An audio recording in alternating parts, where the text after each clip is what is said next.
Grabe mga katoda. Nababash ako ngayon katoda dahil para daw akong weather forecaster.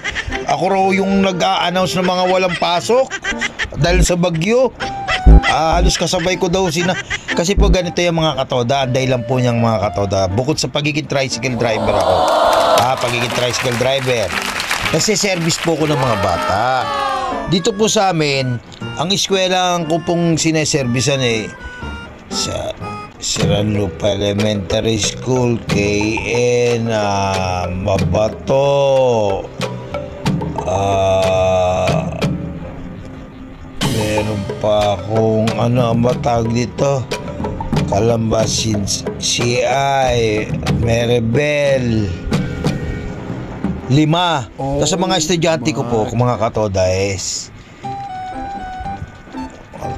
plus, mga 30, 32. Hindi ko na nabilang. Pagdating ng 30, hindi ko na binilang. Basta't meron na sila. Kaya ganun mga katoda, yung po ang dahilan kung bakit ako lagi nag-aabang pag may merong paparating na LPA o kaya bagyo.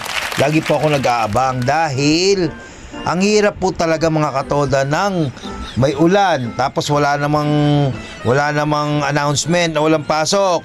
May bagyo, di kinabukasan, gigising ako 4:30, 4 o'clock, kaya atid ko ng alas 5. Kasi ganito po yan ilang batches po ako sa umaga. May umaga at panghapon ako. Pero sa pang umaga po, nagsisimula ako ng alas 5, 5:30, 5:45, 6:30. 5 batches po yun. Kaya pag umuulan tapos walang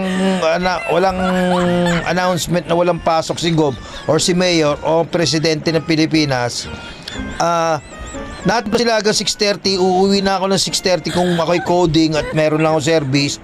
Tapos biglang pagdating ng 8, lalakas ang ulan, 8:30, kakancel ang klase.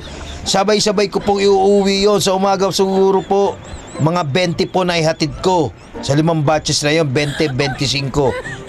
Mga ganon. Kasi sa bandang hapon po, mga 10 lang. At least 10 lang po yung pang hapon ko. Kaya po gano'n mga katoda, wag niyo naman sana kung yung mga nagbabash po, at least po sana ngayon mapanood to, napaliwanag ko po. Maraming salamat mga katoda. Ganun lang po talaga, trabaho lang, walang personal. Ang trabaho ko rin po yung magantay ng ng bagyo o ng announcement ng LGU o kaya national. Bye-bye.